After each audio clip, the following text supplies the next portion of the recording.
Vous vous allongez 20 minutes pour faire une petite sieste. Vous ouvrez les yeux 1 heure plus tard. Vous êtes complètement dans le brouillard, encore plus fatigué qu'avant. Et pendant quelques secondes, vous ne savez même plus quel jour on est. Mais qu'est-ce qui vient de se passer?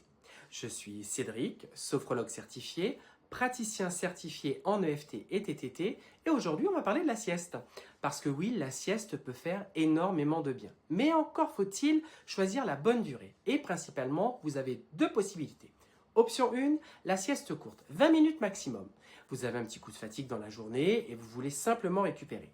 Dans ce cas, privilégiez une sieste courte, 10 à 20 minutes, mais pas davantage. Pourquoi? Parce que pendant cette courte période, vous restez principalement dans les premiers stades plus légers du sommeil.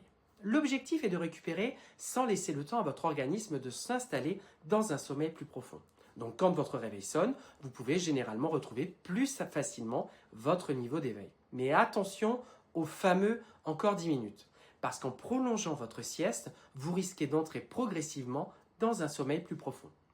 Si vous vous réveillez en plein milieu, c'est là que le brouillard peut commencer. Étudions maintenant l'option 2, la sieste longue. On va jusqu'au bout du cycle. Maintenant, vous avez réellement besoin de dormir davantage. Dans ce cas, on ne parle plus vraiment d'une petite sieste. Vous pouvez choisir une sieste longue et essayer d'aller jusqu'à un cycle complet de sommeil, souvent estimé autour de 90 minutes. Attention, 90 minutes, c'est un ordre de grandeur. La durée d'un cycle varie selon les personnes et même au cours d'une même nuit. Mais l'idée importante, c'est celle-ci. Si vous choisissez une sieste longue, évitez autant que possible de programmer votre réveil en plein milieu du sommeil profond. Parce que se réveiller pendant cette phase augmente le risque de se sentir lourd, désorienté, parfois encore plus fatigué qu'avant de dormir. C'est ce qu'on appelle l'inertie du sommeil. Donc retenez bien, soit une sieste courte maximum 20 minutes, soit une sieste longue qui laisse davantage le temps au cycle du sommeil pour se dérouler. Le fameux entre-deux de 40, 50, 60 minutes peut être beaucoup moins confortable au réveil, notamment si vous êtes réveillé pendant un sommeil profond. Et l'heure de la sieste compte aussi, parce qu'une sieste à 14 heures et une sieste à 18 heures, ce n'est pas tout à fait la même chose. Au fil de la journée, notre besoin de sommeil augmente progressivement. Dormir longtemps ou tard dans la journée peut diminuer cette pression de sommeil. Résultat, chez certaines personnes, le soir arrive, mais le sommeil, lui, n'arrive plus. Donc, si vous avez déjà des difficultés d'endormissement, soyez particulièrement attentif et attentive à l'heure et à la durée de vos siestes.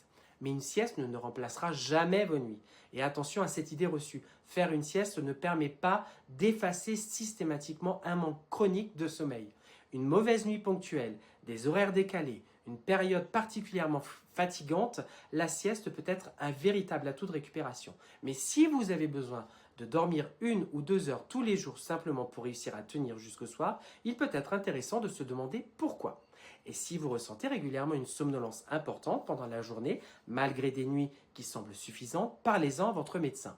À retenir, alors la prochaine fois que vous faites une sieste, souvenez-vous, courte, 20 minutes maximum, longue, donnez-vous suffisamment de temps pour aller vers un cycle complet, autour de 90 minutes en moyenne, et surtout évitez autant que possible cet entre-deux qui peut vous faire ouvrir les yeux en vous demandant où est-ce que vous êtes, quel jour on est, pourquoi vous avez fait cette sieste.